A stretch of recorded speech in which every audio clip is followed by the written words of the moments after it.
ಧರ್ಮಸ್ಥಳ ಭಾಗದಲ್ಲಿ ಶವಗಳ ಹೂತಿಟ್ಟ ಆರೋಪದ ಪ್ರಕರಣಕ್ಕೆ ಸಂಬಂಧಪಟ್ಟಂಗೆ ಇವತ್ತು ಶೋಧ ಕಾರ್ಯಾಚರಣೆ ನಡೆಯೋದಿಲ್ವಾ ಅನ್ನುವಂತಹ ಸಹಜ ಪ್ರಶ್ನೆ ಈಗ ಉದ್ಭವ ಆಗಿದೆ. ಬೆಳ್ತಂಗಡಿ ಎಸ್ಐಟಿ ಕಚೇರಿಯಲ್ಲಿ ಸಮಾಲೋಚನೆ ನಡೀತಾ ಇದೆ. ಈ ಸಂಬಂಧಪಟ್ಟಂಗೆ ಬಾಕಿ ಇರುವಂತದ್ದು ಒಂದೇ ಒಂದು ಜಾಗ, ಅನಾಮಿಕ ವ್ಯಕ್ತಿ ಗುರುತು ಮಾಡಿರುವಂತಹ ಒಂದೇ ಒಂದು ಜಾಗ, ಅದು ಕೊನೆಯ ಜಾಗ, ಸ್ಪಾಟ್ ನಂಬರ್ 13. ಎಸ್ಐಟಿ ಕಚೇರಿಗೆ ಅನಾಮಿಕ ವ್ಯಕ್ತಿ ಇವತ್ತು ತಡವಾಗಿ ಆಗಮಿಸಿದ್ದಾನೆ. ವಕೀಲರ ಜೊತೆಗೆ ಆಗಮಿಸಿದ್ದಾನೆ ಅನಾಮಿಕ ವ್ಯಕ್ತಿ ಪ್ರತಿದಿನದ ರೀತಿಯಲ್ಲಿ. ಬಟ್ ಬಂದಿರುವಂತಹ ಟೈಮ್ ವೇರಿಯೇಷನ್ ಇದೆ. ಅನಾಮಿಕ ಬರೋದು ತಡ ಆಗ್ತಾ ಇದ್ದಂಗೆ ಎಸಿ ಅಲ್ಲಿಂದ ಹೋಗಿದ್ದಾರೆ, ನಿರ್ಗಮಿಸಿದ್ದಾರೆ ಅನ್ನೋ ಮಾಹಿತಿ ಸಿಗ್ತಾ ಇದೆ. ವಿಡಿಯೋ ಕಾನ್ಫರೆನ್ಸ್ ಇದ್ದಂತಹ ಕಾರಣ ಎಸಿ ಸ್ಟೆಲ್ಲಾ ವರ್ಗೀಸ್ ಹೋಗಿದ್ದಾರೆ. ಎಸಿ ಸ್ಟೆಲ್ಲಾ ವರ್ಗೀಸ್ಗಾಗಿ ಎಸ್ಐಟಿ ಉಳಿದಂತಹ ಅಧಿಕಾರಿಗಳು ಕಾಯ್ತಾ ಇದ್ದಾರೆ. ಬಿಕಾಸ್ ಎಸಿ ಅವರ ಮುಂದೆನೆ ಈ ಒಂದು ಕಾರ್ಯಾಚರಣೆ ನಡಿಬೇಕಾಗುತ್ತೆ. 3 ಗಂಟೆ ಆದ್ರೂ ಕೂಡ ಕಚೇರಿಯಿಂದ ಈ ಅಧಿಕಾರಿಗಳ ತಂಡ ಯಾರೊಬ್ರು ಕೂಡ ಆಚೆ ಬರ್ತಾ ಇದೆ. ವಿಡಿಯೋ ಕಾನ್ಫರೆನ್ಸ್ ಇದ್ದಂತಹ ಕಾರಣಕ್ಕಾಗಿ ಎಸಿ ಸ್ಟೆಲ್ಲಾ ವರ್ಗೀಸ್ ಅವರು ಅಲ್ಲಿಂದ ಹೋಗಿದ್ದಾರೆ. ಈ ಸಂಬಂಧಪಟ್ಟಂಗೆ ಚರ್ಚೆಗಳಾಗ್ತಾ ಇತ್ತು. ಈ ಮಧ್ಯದಲ್ಲೇ ಬಂದಂತಹ ಒಂದು ಕೆಲಸದ ನಿಮಿತ್ತವಾಗಿ ಅವರು ಅಲ್ಲಿಂದ ಹೋದ್ರು ಎಸ್ಐಟಿ ಕಚೇರಿಯಿಂದ. ಅಟ್ ಪ್ರೆಸೆಂಟ್ 3 ಗಂಟೆ ಸಮಯ, ಇನ್ನೂ ಕೂಡ ಅವರು ಬಂದಿಲ್ಲ. ಹಾಗಾಗಿ ಉಳಿದಂತ ಅಧಿಕಾರಿಗಳೆಲ್ಲರೂ ಕೂಡ ಎಸ್ಐಟಿ ಕಚೇರಿಯಲ್ಲೇನೆ ಕಾದು ಕುಳಿತಿದ್ದಾರೆ ಎಸಿ ಅವರು ಬರೋವರೆಗೂ ಕೂಡ. ಆಸ್ ಪರ್ ರೂಲ್ಸ್ ಪ್ರಕಾರ, ನಿಯಮಗಳ ಪ್ರಕಾರವಾಗಿ ಎಸಿ ಅವರ ಮುಂದಾಳತ್ವದಲ್ಲೇನೆ ಅವರು ಇರಬೇಕು ಆ ಸ್ಪಾಟ್ ನಲ್ಲಿ. ಸೊ ಅಂತ ಟೈಮ್ ನಲ್ಲಿ ಉತ್ಖನನ ಕಾರ್ಯವನ್ನ ಮುಂದುವರಿಸಲಾಗುತ್ತೆ. ಸೊ ಹಾಗಾಗಿ ಎಸಿ ವರ್ಗೀಸ್ ಅವರು ವಾಪಸ್ ಬಂದ ನಂತರದಲ್ಲಿ, ಆ ವಿಡಿಯೋ ಕಾನ್ಫರೆನ್ಸ್ ಕೆಲಸ ಮುಗಿಸಿಕೊಂಡು ವಾಪಸ್ ಬಂದ ನಂತರದಲ್ಲಿ ಈ ಒಂದು ಉತ್ಖನನ ಕಾರ್ಯ ಮುಂದುವರಿಯುತ್ತಾ ಅಥವಾ ಮಾಡೋದಿಲ್ವಾ, ಈ ಎಲ್ಲ ಪ್ರಶ್ನೆಗಳಿಗೆ ಸಹಜವಾಗಿ ಉತ್ತರ ಸಿಗುತ್ತೆ. ಗೊತ್ತಿಲ್ಲ, ಈ ಬಗ್ಗೆ ಯಾವುದೇ ಡಿಸಿಷನ್, ನಿರ್ಧಾರ ಇಲ್ಲಿವರೆಗೂ ತೆಗೆದುಕೊಂಡಿಲ್ಲ. ಸ್ಪಾಟ್ ನಂಬರ್ 13 ಅನೇಕ ಕುತೂಹಲ, ದೊಡ್ಡ ಮಟ್ಟದ ಚರ್ಚೆಗಳಿಗೆ ಕಾರಣ ಆಗಿರುವಂತಹ ಜಾಗ. ಇನ್ನು ಬೆಳ್ತಂಗಡಿ ಎಸ್ಐಟಿ ಕಚೇರಿಯಲ್ಲಿ ಪ್ರಣವ್ ಮೊಹಾಂತಿ ಸಭೆ ನಡೆಸ್ತಾ ಇದ್ದಾರೆ ಅಧಿಕಾರಿಗಳ ಜೊತೆ. ಎಸ್ಐಟಿಯ ಮುಖ್ಯಸ್ಥ ಮೊಹಾಂತಿ ಅವರ ಸಭೆ, ದೂರುದಾರನೊಂದಿಗೆ ಮಾತುಕತೆ ನಡೆಸುವಂತಹ ಸಾಧ್ಯತೆಗಳು ಕೂಡ ಇದೆ. ಖುದ್ದು ಮೊಹಾಂತಿ ಅವರೇ ದೂರುದಾರ ವ್ಯಕ್ತಿ, ಅನಾಮಿಕ ವ್ಯಕ್ತಿಯ ಜೊತೆಗೆ ಮಾತುಕತೆ ನಡೆಸುವಂತಹ ಸಾಧ್ಯತೆಗಳಿದೆ. ಯಾಕಂದ್ರೆ ಕೊನೆಯ ಹಂತದಲ್ಲಿರುವಂತದ್ದು ಈ ಒಂದು ಕಾರ್ಯಾಚರಣೆ, ಉತ್ಖನನ ಪ್ರಕ್ರಿಯೆ. ಅಂದ್ರೆ ಈಗ ಗುರುತು ಮಾಡಿರುವಂತಹ ಸ್ಥಳಗಳಲ್ಲಿ ಸ್ಪಾಟ್ ನಂಬರ್ 13 ಮಾತ್ರ ಬಾಕಿ ಉಳಿದುಕೊಂಡಿದೆ. ಇದಾದ ಮೇಲೆ ಬೇರೆ ಕಡೆ ಆ ವ್ಯಕ್ತಿ ಸ್ಥಳಗಳನ್ನ ಗುರುತಿಸುವಂತಹ ಸಾಧ್ಯತೆಗಳನ್ನು ಕೂಡ ಅಲ್ಲಗಳೆಯುವಂತಿಲ್ಲ. ಈ ಬಗ್ಗೆ ಇನ್ನಷ್ಟು ಡೀಟೇಲ್ಸ್ ಕೊಡ್ತಾರೆ ನಮ್ಮ ಪ್ರತಿನಿಧಿ ಕಿಶನ್ ಶೆಟ್ಟಿ, ಲೈವ್ ನಲ್ಲಿ ಜಾಯ್ನ್ ಆಗ್ತಾ ಇದ್ದಾರೆ. ಕಿಶನ್, ಕೊನೆಯ ಘಟ್ಟದಲ್ಲಿರುವಂತದ್ದು ಈ ಕಾರ್ಯಾಚರಣೆ ಅಟ್ ಪ್ರೆಸೆಂಟ್, ಅಂದ್ರೆ ಇವತ್ತಿನ ಮಟ್ಟಿಗೆ ಇನ್ನು ಮುಂದುವರೆದಂಗೆ ಆ ಅನಾಮಿಕ ವ್ಯಕ್ತಿ ಬೇರೆ ಬೇರೆ ಸ್ಪಾಟ್ಗಳನ್ನ ಗುರುತಿಸ್ತಾನ ಅಥವಾ ಇಲ್ವಾ, ಯಾವುದನ್ನು ಕೂಡ ಅಲ್ಲಗಳೆಯುವಂತಹ ಪರಿಸ್ಥಿತಿಯಲ್ಲಿಲ್ಲ. ಬಟ್ ಈಗಿರುವಂತಹ ಸದ್ಯದ ಪ್ರಶ್ನೆ, ಸ್ಪಾಟ್ ನಂಬರ್ 13 ಇವತ್ತೇ ಅಗೆಯಲಾಗುತ್ತಾ ಇಲ್ವಾ? ಎಸಿ ಅವರು ವಾಪಸ್ ಎಸ್ಐಟಿ ಕಚೇರಿಗೆ ಬಂದ ಮೇಲೆ ಈ ಬಗ್ಗೆ ನಿರ್ಧಾರ ಆಗುತ್ತಾ, ಹೇಗೆ? ಅರುಣ್, ಇವತ್ತು ಉತ್ಖನನ ಪ್ರಕ್ರಿಯೆಯ ಮೊದಲ ಹಂತದ ನಿರ್ಣಾಯಕ ದಿನ ಅಥವಾ ಕ್ಲೈಮ್ಯಾಕ್ಸ್ ದಿನ ಅಂತ ಹೇಳಿ ಭಾವಿಸಲಾಗಿತ್ತು. ಆದರೆ ಸದ್ಯಕ್ಕೆ ಸಿಕ್ಕಿರುವಂಥ ಮಾಹಿತಿ ಪ್ರಕಾರವಾಗಿ ಇವತ್ತು ಪಾಯಿಂಟ್ ನಂಬರ್ 13 ಉತ್ಖನನ ಮಾಡೋದು ಬಹುತೇಕ ಡೌಟ್ ಅಂತ ಹೇಳಲಾಗ್ತಾ ಇದೆ. ಯಾಕೆಂದರೆ ಅಲ್ಲಿ ಮ್ಯಾನ್ಯುವಲ್ ಆಗಿ ಅಥವಾ ಹಿಟಾಚಿ ಮೂಲಕವಾಗಿ ಉತ್ಖನನ ಮಾಡಬೇಕಾದ್ರೆ ಸಾಕಷ್ಟು ಭೌಗೋಳಿಕವಾಗಿ ಸವಾಲುಗಳು ಕೂಡ ಇರುವಂಥದ್ದು. ಸ್ಥಳೀಯವಾಗಿ ಅಣೆಕಟ್ಟು ಕೂಡ ಇದೆ ಮತ್ತು ಆತ ಗುರುತು ಮಾಡಿರುವಂಥ ಪಾಯಿಂಟಲ್ಲಿ ಸುಮಾರು 4-5 ವಿದ್ಯುತ್ ಕಂಬಗಳು ಕೂಡ ಇದೆ. ಅದನ್ನು ತೆರವುಗೊಳಿಸೋದು ಅದು ಬಹಳಷ್ಟು ಹರಸಾಹಸದ ಕೆಲಸ. ಈ ನಿಟ್ಟಿನಲ್ಲಿ GPR ಸಿಸ್ಟಮ್ ಅನ್ನು ಬಳಸಬೇಕಂತ ಹೇಳಿ ಎಸ್ಐಟಿ ಅಧಿಕಾರಿಗಳು ಚಿಂತನೆ ಮಾಡಿದ್ರು. ಸದ್ಯ ಅದಕ್ಕೆ ಬೇಕಾದಂಥ ಎಲ್ಲ ಪೂರ್ವ ಅನುಮತಿಗಳನ್ನು ಪಡ್ಕೊಂಡಿದ್ದಾರೆ. ಆದರೆ ಅದು ಬೆಂಗಳೂರಲ್ಲಿರೋ ಕಾರಣಕ್ಕಾಗಿ ಅದನ್ನು ಮತ್ತೆ ಧರ್ಮಸ್ಥಳದ ಈ ಭಾಗಕ್ಕೆ ತಂದು ಅದನ್ನು ಟೆಸ್ಟ್ ಮಾಡಬೇಕಾಗತ್ತೆ. ಆದರೆ ಅದಕ್ಕೂ ಕೂಡ ಬಹಳ ವೈಜ್ಞಾನಿಕ ಅಂಶಗಳು ಕೂಡ ಕೆಲವು ಅಡಚಣೆ ಇರುವಂಥದ್ದು. ಯಾಕಂದರೆ ಈಗ ಮಳೆ ಬರ್ತಾ ಇದೆ. ಇವತ್ತು ಬೆಳಗ್ಗೆಯಿಂದ ಸತತವಾಗಿ ತುಂತುರು ಮಳೆ ಧರ್ಮಸ್ಥಳ ಭಾಗದಲ್ಲಿ ಆಗ್ತಾ ಇದೆ. ಹಾಗಾಗಿ ಅದು ವೆಟ್ ಸಾಯಿಲ್ ಇರ್ಬೋದು ಮತ್ತು ಬೇರೆ ಬೇರೆ ಅಂಶಗಳು ಕೂಡ ಅದಕ್ಕೆ ಇರುವಂಥದ್ದು. ಈ ನಿಟ್ಟಿನಲ್ಲಿ ಹೇಗೆ ಉತ್ಖನನ ಮಾಡೋದು ಎಂಬ ವಿಚಾರಕ್ಕೆ ಎಸ್ಐಟಿ ಪ್ರಮುಖ ಡಾಕ್ಟರ್ ಪ್ರಣವ್ ಮೊಹಾಂತಿ ಅವರು ಈಗ ಚಿಂತನ ಮಂಥನವನ್ನು ಮಾಡ್ತಾ ಇದ್ದಾರೆ. ಬೆಳ್ತಂಗಡಿಯ ಎಸ್ಐಟಿ ಕಚೇರಿಯಲ್ಲಿ ಈ ಬಗ್ಗೆ ಸಭೆ ಕೂಡ ಆಗ್ತಾ ಇರುವಂಥದ್ದು. ಹಾಗಾಗಿ ಅನಾಮಿಕ ವ್ಯಕ್ತಿ ಎಸ್ಐಟಿ ಕಚೇರಿಯಲ್ಲಿ ಇದ್ರೂ ಕೂಡ ಇವತ್ತು ಆತನನ್ನು ಸ್ಪಾಟ್ ನಂಬರ್ 13ಕ್ಕೆ ಕರೆತಂದು ಅಲ್ಲಿ ಉತ್ಖನನ ಮಾಡೋದು ಬಹುತೇಕ ಡೌಟ್ ಅಂತೇಳಿ ಈಗ ವಿಚಾರ ಗೊತ್ತಾಗ್ತಾ ಇರುವಂಥದ್ದು. ಯಾಕೆಂದರೆ ಇನ್ ಕೇಸ್ ಅದನ್ನು ರೆಡಾರನ್ನು ಧರ್ಮಸ್ಥಳಕ್ಕೆ ತಂದರೂ ಇಲ್ಲಿ ಅದನ್ನು ಟೆಸ್ಟ್ ಮಾಡಬೇಕಾಗತ್ತೆ. ಪ್ರಕ್ರಿಯೆಯನ್ನು ಆರಂಭ ಮಾಡುವ ಮುಂಚೆ ಅದಕ್ಕೆ ಬೇಕಾದಂಥ ಎಲ್ಲ ವಿಚಾರಗಳನ್ನು ಮತ್ತು ಆ ರೆಡಾರ್ ಹೇಗೆ ರೀತಿ ವರ್ಕ್ ಮಾಡುತ್ತೆ, ಅದಕ್ಕೆ ಬೇಕಾದಂಥ ಪೂರಕವಾಗಿ ವಾತಾವರಣ ಇಲ್ಲಿ ಇದೆಯಾ ಅನ್ನೋದನ್ನು ಮೊದಲು ಟೆಸ್ಟ್ ಮಾಡಬೇಕಾಗತ್ತೆ. ಅಂತಹ ಟೆಸ್ಟ್ಗಳು ಸಕ್ರಿಯವಾಗಿ ಆದ ನಂತರವಾಗಿ ಸಾಧಕ ಬಾಧಕಗಳನ್ನು ಗುರುತಿಸಿದ ಬಳಿಕವಷ್ಟೇ ರಡಾರ್ಗಳನ್ನು ಉಪಯೋಗ ಮಾಡುವಂಥ ಎಲ್ಲ ರೀತಿಯ ಸಾಧ್ಯತೆಗಳು ಕೂಡ ಇರುವಂಥದ್ದು. ಸದ್ಯ ಅಂಥ ಯಾವುದೇ ನಿರ್ಧಾರವನ್ನು SIT ಅಧಿಕಾರಿಗಳು ತೆಗೆದುಕೊಂಡಂತೆ ಕಾಣ್ತಾ ಇಲ್ಲ. ಯಾಕೆಂದರೆ ಮಳೆಯ ವಾತಾವರಣದ ಹಿನ್ನೆಲೆಯಲ್ಲಿ ರೆಡಾರನ್ನು ಬಳಸೋದು ಕೂಡ ಅಸಾಧ್ಯವಾದ ಮಾತು ಅಂತ ಹೇಳಿ ಈಗ ಅವ್ರಿಗೆ ಮಾಹಿತಿಗಳು ಬರ್ತಾ ಇರುವಂಥದ್ದು. ಈ ನಿಟ್ಟಿನಲ್ಲಿ SIT ಅಧಿಕಾರಿಗಳ ಮುಂದಿನ ಹೆಜ್ಜೆ ಯಾವ ರೀತಿಯಾಗಿರುತ್ತೆ ಅನ್ನೋದು ಬಹಳಷ್ಟು ಕುತೂಹಲವನ್ನು ಕೇಳಿಸಿದೆ. ಇನ್ನೊಂದು ಕಡೆ AC ಸ್ಟೆಲ್ಲಾ ವರ್ಗೀಸ್ ಅವರು ಬೆಳ್ತಂಗಡಿಯ ತಹಶೀಲ್ದಾರ್ ಕಚೇರಿಯಲ್ಲೇ ಇರುವಂಥದ್ದು. ಇನ್ ಕೇಸ್ ಇಲ್ಲಿ ಉತ್ಖನನ ಮಾಡೋದು ಇವತ್ತು ದೃಢ ಅಂತಾದರೆ AC ಅವರು ಮತ್ತೆ SIT ಕಚೇರಿಗೆ ಬಂದು ಮತ್ತೆ ಅವರ ಸಮ್ಮುಖದಲ್ಲಿ ಅನಾಮಿಕ ವ್ಯಕ್ತಿಯನ್ನು ಈ ಭಾಗಕ್ಕೆ ಕರೆತಾ ಇರುವಂಥ ಕೆಲಸಗಳು ಕೂಡ ಆಗುತ್ತೆ. ಆದರೆ ಈ ಕ್ಷಣದವರೆಗೆ ಬಂದಂಥ ಮಾಹಿತಿ ಪ್ರಕಾರವಾಗಿ ಇವತ್ತು ಸ್ಪಾಟ್ ನಂಬರ್ 13 ಉತ್ಖನನ ಮಾಡೋದು ಬಹುತೇಕ ಡೌಟ್ ಅಂತ ಕಂಡು ಬರ್ತಾ ಇದೆ. ಜೊತೆಗೆ ಅಧಿಕಾರಿಗಳ ಜೊತೆ ಪ್ರಣವ್ ಮೊಹಂತಿ ಅವರು ಸಭೆಯನ್ನು ಮಾಡ್ತಾ ಇದ್ದಾರೆ. ಈ ಸಭೆಯ ಬಳಿಕವಾಗಿ ರೆಡಾರನ್ನು ಉಪಯೋಗಿಸೋದಾ ಅಥವಾ ಮಾನವ ಶ್ರಮ ಅಥವಾ JCB ಮೂಲಕವಾಗಿ ಉತ್ಖನನ ಮಾಡೋದಾ ಎಂಬುದು ನಿರ್ಧಾರವಾಗುತ್ತೆ. ಅರುಣ್. ಓಕೆ ಕಿಶನ್, ಈಗ SIT ಮುಖ್ಯಸ್ಥರಾಗಿರುವಂತಹ ಮೊಹಂತಿ ಅವರು ಟೀಮ್ ಜೊತೆಗೆ ಸಭೆ ನಡೆಸ್ತಾ ಇರುವಂತದ್ದು ಒಂದ್ ಕಡೆ ಆದ್ರೆ ಈ ದೂರುದಾರನ ಜೊತೆಗೂ ಕೂಡ 1-to-1 ರೀತಿಯಲ್ಲಿ ಕೂತ್ಕೊಂಡು ಮಾತುಕತೆ ನಡೆಸುವಂತ ಸಾಧ್ಯತೆಗಳು ಇದೆ ಅಂತ ಏನು ಹೇಳಲಾಗ್ತಾ ಇದೆ. ಯಾವ ವಿಚಾರ ಅಂತ ಪ್ರಿಡಿಕ್ಷನ್ ಮಾಡಬಹುದು? ಯಾಕಂದ್ರೆ ಈಗ ಆತ ಗುರುತು ಮಾಡಿರುವಂತಹ ಕೊನೆಯ ಸ್ಪಾಟ್ ಮಾತ್ರ ಬಾಕಿ ಉಳಿದುಕೊಂಡಿದೆ. ಇಲ್ಲಿಂದ ವಾಟ್ ನೆಕ್ಸ್ಟ್ ಅನ್ನುವಂತಹ ತನಿಖೆಯ ಭಾಗವನ್ನು ಆತನಿಂದ ಕೇಳಬಹುದಾ? ಮುಂದೇನಾದ್ರೂ ಬೇರೆ ಬೇರೆ ಸ್ಥಳಗಳನ್ನ ಗುರುತಿಸುವಂತಹ ಸಾಧ್ಯತೆಗಳೇನಾದ್ರೂ ಇರಬಹುದಾ? ಎಸ್, ಈ ಮಾಹಿತಿಯನ್ನು ನಾವು ಕೂಡ ಅಲ್ಲಗಳೆಯುವಂತಿಲ್ಲ. ಯಾಕೆಂದರೆ ಈಗ 13 ಸ್ಪಾಟ್ ಆದ ನಂತರವಾಗಿ ವಾಟ್ ನೆಕ್ಸ್ಟ್ ಅನ್ನೋದು ಬಹುತೇಕ ಎಲ್ಲರೂ ಕೂಡ ಚರ್ಚೆ ಮಾಡುವಂಥ ವಿಚಾರ. ಆದರೆ SIT ಮೂಲಗಳು ಹೇಳ್ತಾ ಇರುವಂಥದ್ದು ಆತ ಧರ್ಮಸ್ಥಳ ಗ್ರಾಮದಲ್ಲಿ ಒಟ್ಟು 30 ಸ್ಪಾಟ್ಗಳನ್ನು ಗುರುತು ಮಾಡ್ತಾನೆ ಅಂಥೇಳಿ. ಈ ನಿಟ್ಟಿನಲ್ಲಿ ಉಳಿದಂಥ 17 ಸ್ಪಾಟ್ಗಳನ್ನು ಯಾವಾಗ ಗುರುತು ಮಾಡೋದು, ಅದರ ಸ್ಥಳ ಮಹಜರು ಪ್ರಕ್ರಿಯೆ ಮುಂತಾದ ವಿಚಾರಗಳನ್ನು ಕೂಡ ಇವತ್ತು ಮೊಹಂತಿ ಅವರು ನೇರವಾಗಿ ಆತನ ಬಳಿಯ ಲಾಯರ್ ಮತ್ತು ಆತನ ಬಳಿಯೇ ಕೇಳುವಂಥ ಸಾಧ್ಯತೆಗಳು ಕೂಡ ಇರುವಂಥದ್ದು. ಈ ನಿಟ್ಟಿನಲ್ಲಿ ಆ ಚರ್ಚೆಗಳು ಕೂಡ ಇವತ್ತು ಆಗ್ತಾ ಇದೆ. ಆದರೆ ಸ್ವಲ್ಪ ವಿರಾಮ ಬಿಟ್ಟು ಈ ಭಾಗ 2 ಆರಂಭ ಮಾಡೋದು ಅಥವಾ ನಾಳೆಯಿಂದಲೇ ಅಂದರೆ 13 ಪ್ರಕ್ರಿಯೆ ಮುಗಿದ ಬಳಿಕ 14ಕ್ಕೆ ನೇರವಾಗಿ ಹೋಗ್ತಾರಾ, ಅದು ಬಹಳಷ್ಟು ಈಗ ಕುತೂಹಲಕಾರಿ ಸಂಗತಿ. ಯಾಕೆಂದರೆ AC ಅವರು ಕೂಡ ಕಳೆದ 10 ದಿನಗಳಿಂದ ಈ ಉತ್ಖನನ ಕಾರ್ಯದ ಹಿಂದೆ ಇದ್ದಿರುವಂಥದ್ದು. ಅವ್ರದ್ದೇ ಆದ ಕೆಲವು ಕೆಲಸಗಳು ಕೂಡ ಇದೆ. ಕಂದಾಯ ಇಲಾಖೆಯ ಕೆಲಸಗಳು ಸಾಕಷ್ಟು ಈಗ ಬಾಕಿ ಇರುವಂಥದ್ದು. ಬೆಳ್ತಂಗಡಿಯ ತಹಶೀಲ್ದಾರ್ ಮತ್ತು ಪುತ್ತೂರಿನ AC ಸಂಪೂರ್ಣವಾಗಿ SITಯ ಈ ಪ್ರಕ್ರಿಯೆಯಲ್ಲಿ ತೊಡಗಿಕೊಂಡಂಥ ಹಿನ್ನೆಲೆಯಲ್ಲಿ ಅವರ ಇಲಾಖೆಯ ಕೆಲಸಗಳು ಕೂಡ ಸಾಕಷ್ಟು ಹಿಂದೆ ಬಿದ್ದಿರುವಂಥದ್ದು. ಕಡತಗಳಿಗೆ ಸಹಿ ಹಾಕೋದಾಗಿರ್ಬೋದು, ಬೇರೆ ಬೇರೆ ಅಭಿವೃದ್ಧಿ ಕಾರ್ಯಗಳು ಕೂಡ ಅಂದರೆ ಪುತ್ತೂರು ಉಪವಿಭಾಗದ ಈ ವ್ಯಾಪ್ತಿಯಲ್ಲಿ ಸಾಕಷ್ಟು ಕೆಲಸಗಳು ಪೆಂಡಿಂಗ್ ಕೂಡ ಇರುವಂಥದ್ದು. ಈ ನಿಟ್ಟಿನಲ್ಲಿ AC ಅವರು 1 ವಾರಗಳ ಕಾಲಾವಕಾಶವನ್ನು ಕೋರುವಂತಹ ಸಾಧ್ಯತೆಗಳು ಕೂಡ ಇದೆ. ಈ ಬಗ್ಗೆ ಕೂಡ SIT AC ಅವರಿಂದ ಮಾಹಿತಿಯನ್ನು ಕೂಡ ಪಡ್ಕೊಂಡಿದೆ. ಇನ್ನೊಂದು ಜೊತೆ ಅನಾಮಿಕನ ವ್ಯಕ್ತಿಯ ಮುಂದುವರಿದ ವಿಚಾರಣೆಯ ಬಗೆಯಾಗಿ ಕೂಡ ಈಗ SIT ಅಧಿಕಾರಿಗಳು ಪರಿಶೀಲನೆ ಮಾಡ್ತಾ ಇದ್ದಾರೆ. ಆತನಿಂದ ಹಲವು ಮಾಹಿತಿಗಳನ್ನು ಕೂಡ ಪಡ್ಕೊಳ್ತಾ ಇದ್ದಾರೆ. ಒಟ್ಟಿನಲ್ಲಿ ಇವತ್ತು ಸಂಜೆ ವೇಳೆಗೆ SIT ಅಧಿಕಾರಿಗಳ ಸಭೆ ಕಂಪ್ಲೀಟ್ ಆದ ನಂತರವಾಗಿ ಒಂದು ಸ್ಪಷ್ಟ ಚಿತ್ರಣ ಹೊರಬೀಳುವಂಥ ಸಾಧ್ಯತೆಗಳು ಕೂಡ ಇರುವಂಥದ್ದು. ಅರುಣ್. ಓಕೆ ಕಿಶನ್, ಈ ದೂರುದಾರ ಅನಾಮಿಕ ವ್ಯಕ್ತಿಯನ್ನ SITಯ ಸುಪರ್ದಿಯಲ್ಲೇ ಇಟ್ಕೊಳ್ಬೇಕು, ಯಾರೋ ಖಾಸಗಿ ವ್ಯಕ್ತಿಗಳ ಜೊತೆಗೆ ಕಳಿಸಬಾರದು ಅನ್ನುವಂಥ ಆಗ್ರಹ ವ್ಯಕ್ತವಾಗಿದೆ. SITಗೆ ಸಂಬಂಧಪಟ್ಟಂಗೆ ಒಬ್ಬರು ಅಲ್ಲಿನ ಸ್ಥಳೀಯ ವಕೀಲರೊಬ್ಬರು ದೂರು ಕೂಡ ಕೊಟ್ಟಿದ್ದಾರೆ, ಒಂದಿಷ್ಟು ಅನುಮಾನಗಳನ್ನು ವ್ಯಕ್ತಪಡಿಸಿ. ಸೊ ಆ ನಿಟ್ಟಿನಲ್ಲಿ ಏನಾದರೂ ಕ್ರಮ ಆಗ್ಬೋದಂತ ಅನ್ಸುತ್ತಾ? ಯಾಕಂದ್ರೆ ಕೊನೆ ಹಂತದಲ್ಲಿ ಇರೋದ್ರಿಂದ. ಖಂಡಿತ ಶ್ಯಾಮ್ ಸುಂದರ್ ಎಂಬುವರು ಈ ಬಗ್ಗೆ SITಗೆ ದೂರನ್ನು ಕೊಟ್ಟಿರುವಂಥದ್ದು ಅಥವಾ ಮನವಿ ಪತ್ರ ಅಂತ ಹೇಳ್ಬೋದು. ಯಾಕಂದರೆ ಅನಾಮಿಕ ವ್ಯಕ್ತಿ ಆರಂಭದ ದಿನದಿಂದಲೂ SIT ಕಚೇರಿಗೆ ಬಂದಂಥದ್ದು ಅದು 3ನೇ ವ್ಯಕ್ತಿಯಿಂದ, ಅದು ವಕೀಲರ ಜೊತೆ ಆಗಿರ್ಬೋದು, ಬೇರೆ ವ್ಯಕ್ತಿ ಖಾಸಗಿ ಕಾರ್ ಜೊತೆ ಬರ್ತಾನೆ, ಮತ್ತೆ ವಾಪಸ್ ಈ ಭಾಗದಿಂದ ಹೋಗ್ತಾನೆ. ಆತ ಎಲ್ಲಿ ಹೋಗ್ತಾನೆ, ಅಜ್ಞಾತ ಸ್ಥಳ ಅಂದರೆ ಯಾವುದು ಅನ್ನೋದು ಕೂಡ SIT ಅಧಿಕಾರಿಗಳಿಗೆ ಕೂಡ ಅದು ಪ್ರಶ್ನಾರ್ಥಕ ಚಿಹ್ನೆ ಆಗಿದೆ. ಇದೇ ಒಂದು ಅನುಮಾನವನ್ನು ಮುಂದಿಟ್ಕೊಂಡು ಶ್ಯಾಮ್ ಸುಂದರ್ ಎಂಬುವರು ಈಗ SITಗೆ ಮನವಿಯನ್ನು ಮಾಡಿರುವಂಥದ್ದು. ಅಜ್ಞಾತ ಸ್ಥಳದಲ್ಲಿ ವ್ಯಕ್ತಿ ಇರ್ತಾನೆ, ಖಾಸಗಿ ವ್ಯಕ್ತಿಯ ಮನೆಯೊಂದರಲ್ಲಿ ಈತ ಇರ್ತಾನೆ. ಆತನ ಕಾರು ನೇರವಾಗಿ ಉಜಿರೆಯಿಂದ ಚಾರ್ಮಾಡಿ ರಸ್ತೆಗೆ ಹೋಗುತ್ತೆ. ಆತ ಎಲ್ಲಿ ಹೋಗ್ತಾನೆ, ಮತ್ತೆ ಆತನ ತಲೆಗೆ ಯಾರು ವಿಷಯವನ್ನು ತುಂಬಿಸ್ತಾರೆ, ಯಾವ ರೀತಿಯಾಗಿ ಬ್ರೈನ್ ವಾಶ್ ಮಾಡಿಸ್ತಾರೆ, ತನಿಖೆಯನ್ನು ಹಾದಿ ತಪ್ಪಿಸುವಂಥ ಕೆಲಸಗಳು ಕೂಡ ಇದರ ಹಿಂದೆ ಇರಬಹುದೆಂಬ ಶಂಕೆಯನ್ನು ಶ್ಯಾಮ್ ಸುಂದರ್ ಎಂಬ ವ್ಯಕ್ತಿ ತೋರ್ಪಡಿಸಿರುವಂಥದ್ದು. ಇದಕ್ಕೆ ಪೂರಕವಾಗಿ SIT ಕೂಡ ಹಿಂಬರವನ್ನು ಬರೆದುಕೊಟ್ಟಿದೆ. ಈ ರೀತಿಯಾಗಿ ಯಾವುದೇ ರೀತಿಯಾಗಿ ಅನುಮಾನಗಳಿದ್ರೂ ಕೂಡ ನಾವು ಪರಿಶೀಲನೆ ಮಾಡ್ತೀವಿ ಅನ್ನೋದನ್ನು ಹಿಂಬರದ ಮೂಲಕವಾಗಿ SIT ಅವರು ಬರೆದುಕೊಟ್ಟಿರುವಂಥದ್ದು. ಜೊತೆಗೆ ಅನಾಮಿಕ ವ್ಯಕ್ತಿ ಗುರುತಿಸಿದಂತಹ 12 ಸ್ಪಾಟ್ಗಳಲ್ಲಿ ಕೂಡ ಬಹುತೇಕ ಎಲ್ಲ ಸ್ಪಾಟ್ಗಳಲ್ಲಿ ಕಳೆಬರದ ಅಂಶಗಳು ಸಿಕ್ಕಿಲ್ಲ. ಹಾಗಾಗಿ ಅನಾಮಿಕನ ಹೇಳಿಕೆ ಕೂಡ ಸುಳ್ಳಾಗಿರ್ಬೋದು. ಜೊತೆಗೆ ಪ್ರಭಾವಿ ವ್ಯಕ್ತಿಗಳನ್ನು ಷಡ್ಯಂತ್ರದ ಒಳಭಾಗಕ್ಕೆ ಮಾಡೋಕ್ಕೆ ಅವರು ಕೂಡ ಷಡ್ಯಂತ್ರವನ್ನು ರೂಪಿಸಿರ್ಬೋದು ಮತ್ತು ಬೇರೆ ವ್ಯಕ್ತಿಗಳು ಈತನ ತಲೆಗೆ ಬೇರೆ ಬೇರೆ ವಿಚಾರಗಳನ್ನು ತುಂಬಿಸಿರ್ಬೋದು. ಈ ಬಗ್ಗೆ ಕೂಡ ತನಿಖೆಯನ್ನು ಮಾಡಬೇಕೆಂಬ ಮನವಿಯನ್ನು ಶ್ಯಾಮ್ ಸುಂದರ್ ಎಂಬುವರು ಈಗ ಹಾಕಿರುವಂಥದ್ದು. ಈ ಮನವಿಗೆ ಪೂರಕವಾಗಿ SIT ಸ್ಪಂದನೆ ಮಾಡಿದೆ. ಮುಂದಿನ ದಿನಗಳಲ್ಲಿ ಈ ಬಗ್ಗೆ ಕೂಡ ತನಿಖೆ ಮಾಡಿ ನೋಡೋದಾಗಿ ಕೂಡ SIT ಹೇಳಿರುವಂಥದ್ದು.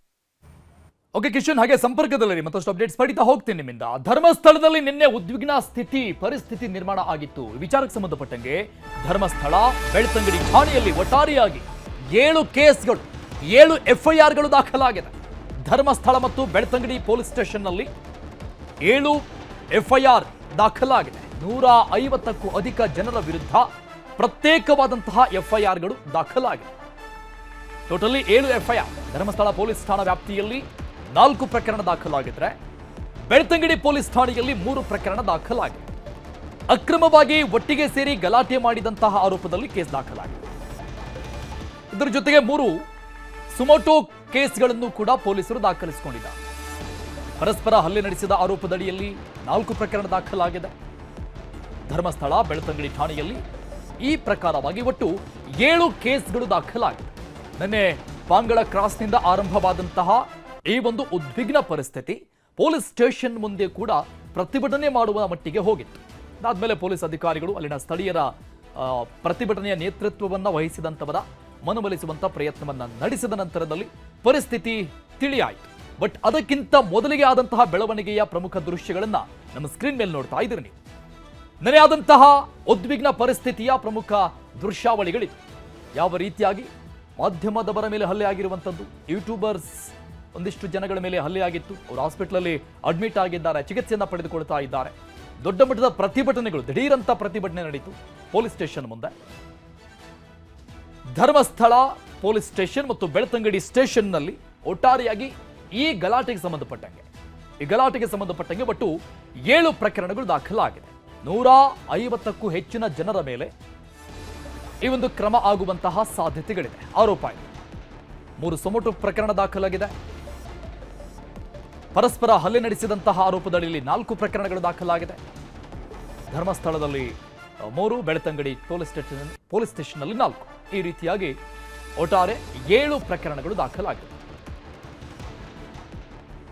ಅಕ್ರಮವಾಗಿ ಸೇರಿ ಗಲಾಟೆ ಮಾಡಿರುವಂತಹ ಆರೋಪ. ಯಾಕಂದ್ರೆ ಇದು ಇದ್ದಕ್ಕಿದ್ದಂಗೆ ಆಗಿರುವಂತಹ ಒಂದು ಪರಿಸ್ಥಿತಿ ಕೈ ಮೀರುತ್ತೆ ಅನ್ನುವಂತಹ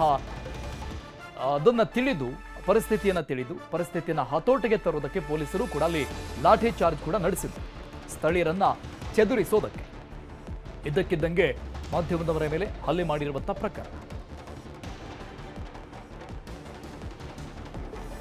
ಡೀಟೇಲ್ಸ್ ಕೊಡ್ತಾರೆ ನಮ್ಮ ಪ್ರತಿನಿಧಿ ಕಿಶನ್ ಲೈವ್ ನಲ್ಲಿದ್ದಾರೆ. ಕಿಶನ್, ನಿನ್ನೆ ಆದಂತಹ ಉದ್ವಿಗ್ನ ಪರಿಸ್ಥಿತಿಗೆ ಸಂಬಂಧಪಟ್ಟಂಗೆ ಏನ್ ಪ್ರಕರಣ ಆಗತ್ತೆ, ಏನ್ ಕ್ರಮ ಆಗತ್ತೆ ಅನ್ನುವಂತಹ ಸಹಜ ಪ್ರಶ್ನೆಗಳಿತ್ತು. ಯಾಕಂದ್ರೆ ಒಂದು ಅತಿ ಸೂಕ್ಷ್ಮವಾದಂತಹ ಪ್ರಕರಣವನ್ನ SIT ಬೆನ್ನು ಬಿದ್ದಿರುವಂತದ್ದು, ಅದಕ್ಕೆ ಬಹಳಷ್ಟು ತಾಳ್ಮೆ ಬೇಕಾಗಿರುತ್ತೆ. ಬಟ್ ನಿನ್ನೆ ನಡೆದಿರುವಂತದ್ದು ಅನ್ಫಾರ್ಚುನೇಟ್ ಘಟನೆ. ಈ ಬಗ್ಗೆ ಬಹಳ ಗಂಭೀರವಾದಂತಹ ಪ್ರಕರಣಗಳನ್ನ ಬಹಳ ಗಂಭೀರವಾಗಿ ಈ ಒಂದು ಕೇಸನ್ನ ತೆಗೆದುಕೊಂಡು ಕಾಣಿಸ್ತಾ ಇದೆ.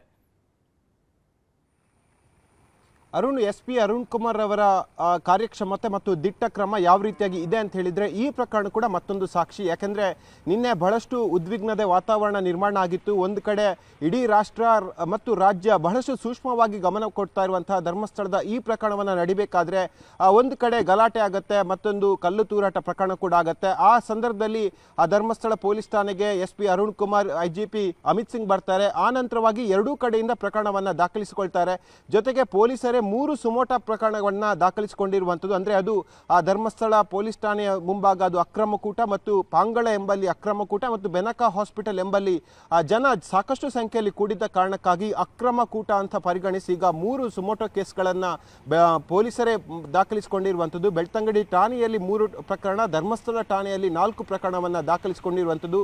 ಒಟ್ಟು ನಿನ್ನೆಯ ಪ್ರಕರಣಕ್ಕೆ ಸಂಬಂಧಪಟ್ಟಂತೆ 7 ಪ್ರಕರಣವನ್ನು ಪೊಲೀಸರು ದಾಖಲಿಸಿಕೊಂಡಿದ್ದಾರೆ. ಸುಮಾರು 150ಕ್ಕೂ ಹೆಚ್ಚು ಮಂದಿಯ ಮೇಲೆ FIR ಆಗುವಂತಹ ಸಾಧ್ಯತೆಗಳು ಕೂಡ ಇದೆ. ಯಾಕಂದ್ರೆ ಕಠಿಣ ಕ್ರಮವನ್ನು ಕೈಗೊಳ್ತೀವಿ, ಯಾರಿಗೆ ಯಾವುದೇ ಜನರ ಮೇಲೆ ಆರೋಪ ಇದ್ರೆ, ದೂರುಗಳಿದ್ರೆ ನೇರವಾಗಿ ಪೊಲೀಸ್ ಠಾಣೆಗೆ ಬಂದು ದೂರನ್ನು ಕೊಡಿ, ಅದಕ್ಕೆ ಪೂರಕವಾದಂತಹ ದಾಖಲೆಗಳನ್ನು ಕೊಡಿ, ಪೊಲೀಸರು ಕಾನೂನು ಕ್ರಮವನ್ನು ಕೈಗೊಳ್ತಾರೆ. ಅದರ ಹೊರತಾಗಿ ಯಾರು ಕೂಡ ಕಾನೂನು ಕ್ರಮವನ್ನು ಕೈಗೆ ತೆಗೆದುಕೊಂಡ್ರೆ ನಾವು ಸುಮ್ಮನಿರಲ್ಲ, ಕಾನೂನು ಮೂಲಕವೇ ಉತ್ತರ ಕೊಡ್ತೀವಿ ಎಂಬ ನೇರ ಎಚ್ಚರಿಕೆಯನ್ನು ಎರಡೂ ಕಡೆಯವರಿಗೆ ಅರುಣ್ ಕುಮಾರ್ ಅವರು ಕೊಟ್ಟಿದ್ರು.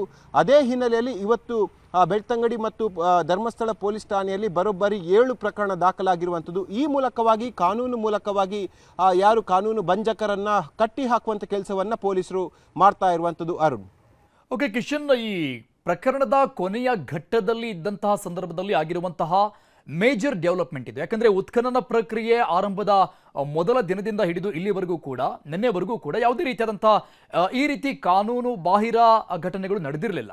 ಇದ್ದಕ್ಕಿದ್ದಂಗೆ ಕೊನೆ ಘಟ್ಟದಲ್ಲಿ ಆಗಿರೋದ್ರಿಂದ ದೊಡ್ಡ ಮಟ್ಟದ ಚರ್ಚೆಗೆ ಕಾರಣ ಆಗಿತ್ತು. ಏನಾಗ್ತಾ ಇದೆ ಧರ್ಮಸ್ಥಳದ ಆ ಭಾಗದಲ್ಲಿ ಅನ್ನುವಂಥ ನಿಟ್ಟಿನಲ್ಲಿ. ಸೊ ಈ ಭಾಗದಲ್ಲಿರುವಂತಹ ಸ್ಥಳೀಯರು ಕೂಡ ತಾಳ್ಮೆಯನ್ನು ಕಳೆದುಕೊಂಡು ಇಂಥದ್ದೊಂದು ಕೃತ್ಯವನ್ನ ನಡೆಸೋದಕ್ಕೆ ಕಾರಣ ಆಯ್ತಾ ಹೇಗೆ? ಅರುಣ್, ಕೆಲ ಯೂಟ್ಯೂಬ್ ಚಾನೆಲ್ಗಳಲ್ಲಿ ಸ್ಥಳೀಯ ಕ್ಷೇತ್ರ ಮತ್ತು ಒಂದು ಪ್ರತಿಷ್ಠಿತ ಕುಟುಂಬದ ಮೇಲೆ ವಿನಾಕಾರಣವಾಗಿ ಆರೋಪಗಳನ್ನು ಮಾಡ್ತಾ ಇದ್ದಾರೆ ಎಂಬ ಆರೋಪವನ್ನು ಇಲ್ಲಿ ಸ್ಥಳೀಯರು ವ್ಯಕ್ತಪಡಿಸಿರುವಂಥದ್ದು. ಯಾಕೆಂದರೆ ತನಿಖೆಯ ಪ್ರಗತಿಯ ಹಂತದಲ್ಲೇ ಬೇರೆ ಬೇರೆ ಕಾರಣಗಳನ್ನು ಇಟ್ಕೊಂಡು ಒಂದು ಕುಟುಂಬದ ತೇಜೋವಧೆಯನ್ನು ನಿರಂತರವಾಗಿ ಮಾಡಲಾಗ್ತಾ ಇದೆ, ಅವಹೇಳನ ಮಾಡಲಾಗ್ತಾ ಇದೆ, ಕೆಟ್ಟ ಶಬ್ದಗಳಿಂದ ನಿಂದನೆ ಮಾಡಲಾಗ್ತಾ ಇದೆ. ಈ ಬಗ್ಗೆ ಸಾಕಷ್ಟು ಶಾಂತಿಯನ್ನು ವಹಿಸಿದರೂ ಕೂಡ ಪದೇ ಪದೇ ಯೂಟ್ಯೂಬ್ ಚಾನೆಲ್ಗಳಲ್ಲಿ ಈ ರೀತಿಯಾಗಿ ದೂಷಣೆ ಮಾಡೋದು ಮತ್ತು ಅವ್ಯಾಚ್ಯ ಶಬ್ದಗಳಿಂದ ನಿಂದನೆ ಮಾಡೋದು ಆಗ್ತಾ ಇದೆ. ಈ ಹಿನ್ನೆಲೆಯಲ್ಲಿ ಈ ಘಟನೆಯನ್ನು ಖಂಡಿಸಿ ಆರೋಪಿಸಿ ಸ್ಥಳೀಯರು ಸಾಕಷ್ಟು ಸಂಖ್ಯೆಯಲ್ಲಿ ಕೂಡ ನಿನ್ನೆ ನೆರೆದಿದ್ರು. ಅದಕ್ಕಿಂತ ಮುಂಚಿತವಾಗಿ ಪಾಂಗಳ ಕ್ರಾಸ್ ಅಲ್ಲಿ ಈ ಘಟನೆ ಆಗಿರುವಂಥದ್ದು. ಯೂಟ್ಯೂಬರ್ಗಳ ಮೇಲೆ ಒಂದು ತಂಡ ಹೋಗಿ ಆ ದಾಳಿಯನ್ನು ಮಾಡಿದೆ. ಬಳಿಕ ಎರಡೂ ತಂಡದ ಜನ ಅಲ್ಲಿ ಜಮಾಯಿಸಿದಂಥ ಹಿನ್ನೆಲೆಯಲ್ಲಿ ಪರಸ್ಪರ ನೂಕಾಟ, ತಳ್ಳಾಟ ಮತ್ತು ಕಲ್ಲು ತೂರಾಟ ಆಗಿರುವಂಥದ್ದು. ಈ ಘಟನೆಯಲ್ಲಿ ಎರಡು ವಾಹನಗಳು ಕೂಡ ಜಖಂ ಆಗಿದೆ. ಬಳಿಕ ಪೊಲೀಸರು ಬಂದು ಲಘು ಲಾಠಿ ಪ್ರಹಾರ ಮಾಡಿ ಎರಡೂ ಕಡೆಯವರನ್ನ ಚದುರಿಸುವಂಥ ಕೆಲಸವನ್ನು ಮಾಡಿದರು. ಒಂದು ಕಡೆ ಪೊಲೀಸರು ಹೇಳೋದಿಷ್ಟೇ, ಯಾರ ಮೇಲೆ ಯಾವುದೇ ಆರೋಪಗಳಿದ್ರೂ ಕೂಡ ಸೂಕ್ತವಾದ ದಾಖಲೆಯನ್ನು ಪೊಲೀಸ್ ಠಾಣೆಗೆ ತಂದೊಪ್ಪಿಸಿ ಕಾನೂನು ಮೂಲಕವೇ ಅವರ ವಿರುದ್ಧ ಹೋರಾಟ ಮಾಡಿ, ಆದರೆ ಕಾನೂನನ್ನು ಕೈಗೆ ತೆಗೆದುಕೊಂಡಂಥ ಸಂದರ್ಭದಲ್ಲಿ ನಾವು ಬಲಪ್ರಯೋಗವನ್ನು ಮಾಡಬೇಕಾಗತ್ತೆ ಎಂಬ ನೇರವಾದ ಎಚ್ಚರಿಕೆಯನ್ನು ಕೊಟ್ಟಿದ್ದಾರೆ. ಜೊತೆಗೆ ಯೂಟ್ಯೂಬ್ ಚಾನಲ್ಗಳು ಹಲವು ರೀತಿಯಾಗಿ ಸೃಷ್ಟಿಯನ್ನು ಮಾಡ್ತಾ ಇದೆ, ಸುಳ್ಳು ಸುದ್ದಿಯನ್ನು ಕೂಡ ಬಿಂಬಿಸ್ತಾ ಇದೆ. ಜೊತೆಗೆ ಯಾರದ್ದೋ ಪೂರ್ವ ದ್ವೇಷದ ಹಿನ್ನೆಲೆಯಲ್ಲಿ ಒಂದು ಕುಟುಂಬದ ಮೇಲೆ ದ್ವೇಷವನ್ನು ಕಾಡ್ತಾ ಇದ್ದಾರೆ. ವಿವಿಧ ಕಾರಣಗಳನ್ನು ಇಟ್ಕೊಂಡು ಅವರ ಮೇಲೆ ಅವ್ಯಾಚ್ಯ ಶಬ್ದಗಳನ್ನು ಬಳಸ್ತಾ ಇದ್ದಾರೆ. ಇದನ್ನು ನಿಲ್ಲಿಸಬೇಕು ಅನ್ನೋದನ್ನು ಗ್ರಾಮಸ್ಥರು ಒತ್ತಾಯ ಮಾಡ್ತಿದ್ದಾರೆ. ಇದಕ್ಕೆ ಪೂರಕವಾಗಿ ಪೊಲೀಸರು ಕೂಡ ಯಾವುದೇ ದಾಖಲೆಗಳನ್ನು ಇದ್ದರೆ ಅದನ್ನು ತೆಗೆದುಕೊಂಡು ಬನ್ನಿ, ನಾವು ಕ್ರಮವನ್ನು ಕೈಗೊಳ್ತೀವಿ ಎಂಬ ಒಂದು ರೀತಿಯಾಗಿ ಭರವಸೆಯನ್ನು ಕೊಟ್ಟಿದ್ದಾರೆ. ಜೊತೆಗೆ ಎರಡೂ ಕಡೆಯವರಿಗೆ ಎಚ್ಚರಿಕೆಯನ್ನು ಕೂಡ ಇದೇ ಸಂದರ್ಭದಲ್ಲಿ ಕೊಟ್ಟಿರುವಂಥದ್ದು. ಅರುಣ್, ಥ್ಯಾಂಕ್ ಯು ಕಿಶನ್ ಶೆಟ್ಟಿ ಎಲ್ಲ ಡೀಟೇಲ್ಸ್ಗೆ. ಲೋಕಸಭೆ ಚುನಾವಣೆಯಲ್ಲಿ ಮತಗಳ್ಳತನ ಆರೋಪವನ್ನ ರಾಹುಲ್ ಗಾಂಧಿ ಮಾಡಿ ಬೆಂಗಳೂರು ಸೆಂಟ್ರಲ್ ಕ್ಷೇತ್ರದಲ್ಲಿ ಮತಗಳ್ಳತನದ ಆರೋಪ. ಈ ಸಂಬಂಧಪಟ್ಟಂಗೆ, ಈ ಆರೋಪಕ್ಕೆ ಸಂಬಂಧಪಟ್ಟಂಗೆ ದೆಹಲಿಯಲ್ಲಿ ದಾಖಲೆಗಳನ್ನು ಕೂಡ ರಿಲೀಸ್ ಮಾಡಿದ್ದಾರೆ ರಾಹುಲ್ ಗಾಂಧಿ. ಮಹದೇವಪುರದಲ್ಲಿ 11,965 ಕಳ್ಳ ಮತದಾನ ಆಗಿದೆ ಅಂತ ಸಾಕ್ಷಿ ಸಮೇತವಾಗಿ ಡಾಕ್ಯುಮೆಂಟ್ ಅನ್ನ ಇಟ್ಟು ಮಾತನಾಡಿದ್ದಾರೆ, ಆರೋಪವನ್ನ ಮಾಡಿದ್ದಾರೆ. 5 ರೀತಿಯಲ್ಲಿ ಮತಗಳ್ಳತನ ಅಂತ ರಾಹುಲ್ ಗಾಂಧಿ ಅವರ ಆರೋಪ. ಅದನ್ನ ಬಿಡಿಸಿ ಸುದ್ದಿಗೋಷ್ಠಿಯಲ್ಲಿ ಇಟ್ಟಿರುವಂತದ್ದು. 11,965 ಕಳ್ಳ ಮತದಾನವಾಗಿದೆ ಅಂತ ಸಾಕ್ಷ್ಯವನ್ನ ರಿಲೀಸ್ ಮಾಡಿದ್ದಾರೆ. 40,009 ಜನರಿಂದ ನಕಲಿ ವಿಳಾಸ ನೀಡಿ ಮತದಾನವನ್ನ ಮಾಡಲಾಗಿದೆ. ರಾಂಗ್ ಅಡ್ರೆಸ್, ಒಬ್ಬನೇ ವ್ಯಕ್ತಿ ಒಂದೇ ವಿಳಾಸ ಹಲವು ಕಡೆ ಮತದಾನ ಮಾಡಿರೋದಕ್ಕೂ ಕೂಡ ಸಾಕ್ಷಿ ಇದೆ ಅಂತ ತೋರಿಸಿದ್ರು ಕಾಂಗ್ರೆಸ್ ನಾಯಕ ರಾಹುಲ್ ಗಾಂಧಿ ಅವರ ಗಂಭೀರ ಆರೋಪಗಳಿವೆ. ಮತಗಳ್ಳತನದ ಆರೋಪಕ್ಕೆ ಸಂಬಂಧಪಟ್ಟಂಗೆ ಸಾಕ್ಷ್ಯವನ್ನ ಕೊಡ್ತೀನಿ ಅಂತ ಲೋಕಸಭೆಯ ಕಲಾಪದ ಸಂದರ್ಭದಲ್ಲಿ ಅವರು ಮಾತನಾಡಿದ್ರು. ಇವತ್ತು ಆ ಪ್ರಕಾರವಾಗಿ ಒಂದಿಷ್ಟು ಡಾಕ್ಯುಮೆಂಟ್ಗಳನ್ನು ಮುಂದಿಟ್ಟು ಮಾತನಾಡಿದ್ದಾರೆ.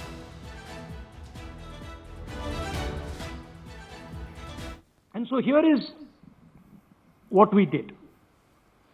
Our internal polling told us that we were expected to win 16 seats in Karnataka, and we won 9. So we then focused on the 7 unexpected losses, and we chose 1 Lok Sabha, and out of that Lok Sabha, our team said we can only do 1 Vidhan Sabha. And so we chose 1 Vidhan Sabha, focused on Mahadevapura. And here's the broad maths.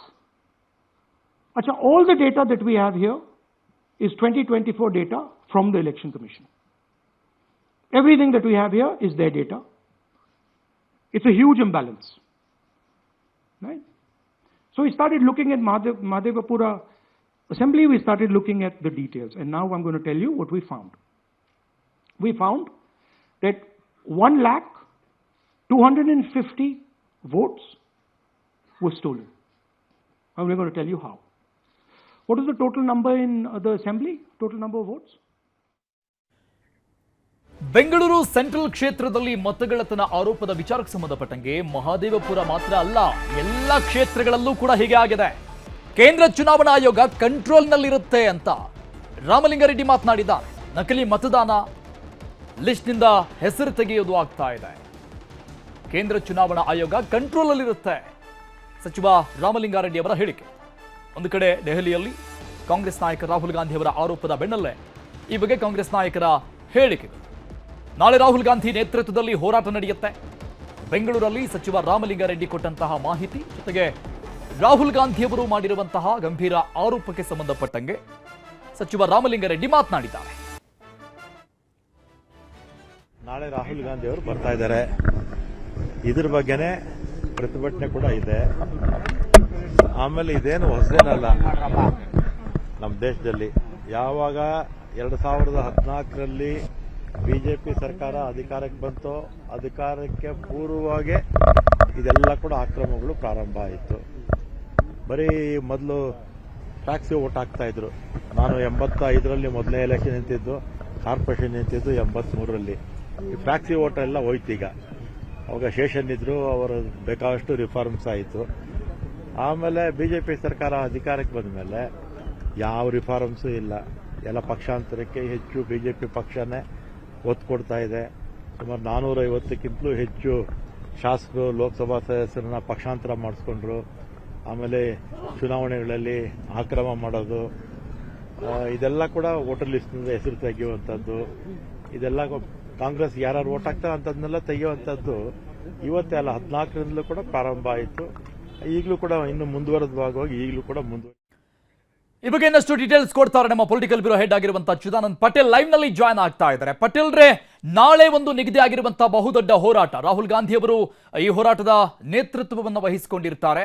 ಈ ಮತದಾನ ಕಳ್ಳ ಮತದಾನವನ್ನ ಮಾಡಲಾಗಿದೆ ಅನ್ನುವಂಥ ಗಂಭೀರ ಆರೋಪವನ್ನ ಮುಂದಿಟ್ಟುಕೊಂಡು ನಡೀತಾ ಇರುವಂತಹ ಹೋರಾಟ, ಅದಕ್ಕೆ ಪೂರಕ ಅನ್ನುವಂತಹ ಇವತ್ತಿನ ದಿನ ಒಂದಿಷ್ಟು ದಾಖಲೆಗಳನ್ನ, ಅಂಕಿ ಸಂಖ್ಯೆಗಳನ್ನ ಬಿಡುಗಡೆ ಮಾಡಿರುವಂತದ್ದು. ಸೊ ಹಾಗಾಗಿ ನಾಳೆಯ ಹೋರಾಟಕ್ಕೆ ಇದು ಬೇಸಾದಂತೆ ಕಾಣಿಸ್ತಾ ಇದೆ.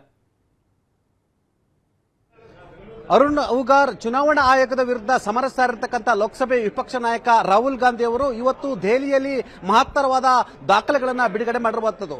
ಕಳೆದ ಲೋಕಸಭೆ ಚುನಾವಣೆಯಲ್ಲಿ ಕರ್ನಾಟಕದಲ್ಲಿ ಮತಗಳ್ಳತನ ಆಗಿರುವಂಥದ್ದು, ಅದರಲ್ಲೂ ಕೂಡ ಕರ್ನಾಟಕದ ಬೆಂಗಳೂರಿನ ಸೆಂಟ್ರಲ್ ಲೋಕಸಭಾ ಕ್ಷೇತ್ರದಲ್ಲಿ ಮತಗಳ್ಳತನ ಆಗಿರುವ ಸಂಬಂಧಪಟ್ಟ ಹಲವಾರು ದಾಖಲೆಗಳನ್ನು ಬಿಡುಗಡೆ ಮಾಡಿರ್ತಕ್ಕಂಥದ್ದು.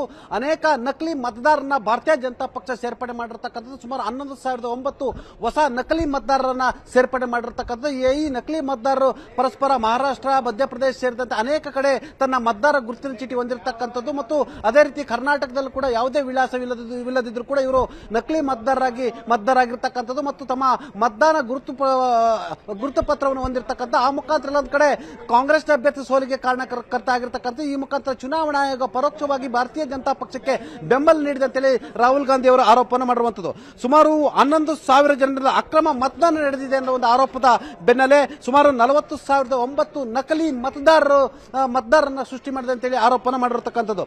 ಬೆಂಗಳೂರು ಲೋಕಸಭೆಯ ಸೆಂಟ್ರಲ್ ಲೋಕಸಭಾ ಕ್ಷೇತ್ರದ ಅವತ್ತಿನ ಅಭ್ಯರ್ಥಿಯಾಗಿದ್ದಂತ ಭಾರತೀಯ ಜನತಾ ಪಕ್ಷದ PC ಮೋಹನ್ ಮತ್ತು ಕಾಂಗ್ರೆಸ್ನ ಮನ್ಸೂರ್ ಅಲಿ ಖಾನ್ ನಡುವೆ ನೇರ ಹಣೆ ಇತ್ತು. ಇನ್ನೇನು ಗೆದ್ದೇ ಬಿಟ್ಟರು ಮನ್ಸೂರ್ ಅಲಿ ಖಾನ್ ಎನ್ನುವಷ್ಟರಲ್ಲಿ ಮಹದೇವಪುರ ಮತ ಎಣಿಕೆ ಸಂದರ್ಭದಲ್ಲಿ ಸುಮಾರು 40ರಿಂದ 50,000 ಲೀಡ್ ಅನ್ನು ತೆಗೆದುಕೊಳ್ತಾರೆ. ಸುಮಾರು 35,000 ಅಂತರದಿಂದ ಮನ್ಸೂರ್ ಅಲಿ ಖಾನ್ ರವರು ಸೋಲನ್ನೊಪ್ಪುತ್ತಾರೆ. ಆ ಮುಖಾಂತರ ಒಂದು ಕಡೆ ಇದು ಮತಗಳ್ಳತನ ಮತ್ತು ಚುನಾವಣಾ ಅಕ್ರಮದ ಕಾರಣಕ್ಕಾಗಿ ನಮ್ಮ ಅಭ್ಯರ್ಥಿ ಸೋತಿದ್ದಾರೆ. ಆ ಮುಖಾಂತರ ಒಂದು ಕಡೆ ಮಹಾರಾಷ್ಟ್ರದಲ್ಲೂ ಕೂಡ ಚುನಾವಣಾ ಅಕ್ರಮ ನಡೆದಿತ್ತು. ನಾವು ಚುನಾವಣಾ ಆಯೋಗವನ್ನು ಪ್ರಶ್ನೆಯನ್ನ ಮಾಡಿದ ನಂತರ ಇದೀಗ ಬಿಹಾರದಲ್ಲಿ ನಡೆದಿರ್ತಕ್ಕಂಥದ್ದು ಮತ್ತು ಕಳೆದ ಲೋಕಸಭೆ ಚುನಾವಣೆಯಲ್ಲಿ ಕರ್ನಾಟಕದಲ್ಲಿ ಅದರಲ್ಲೂ ಕೂಡ ಬೆಂಗಳೂರು ಸೆಂಟ್ರಲ್ ಲೋಕಸಭಾ ಕ್ಷೇತ್ರ ನಡೆದಿರ್ತಕ್ಕಂಥ ಮತಗಳ್ಳತನ ಸಂಬಂಧಪಟ್ಟ ಹಲವಾರು ದಾಖಲೆಗಳನ್ನ ರಾಹುಲ್ ಗಾಂಧಿ ಅವರು ಬಿಡುಗಡೆ ಮಾಡಿರ್ತಕ್ಕಂಥದ್ದು.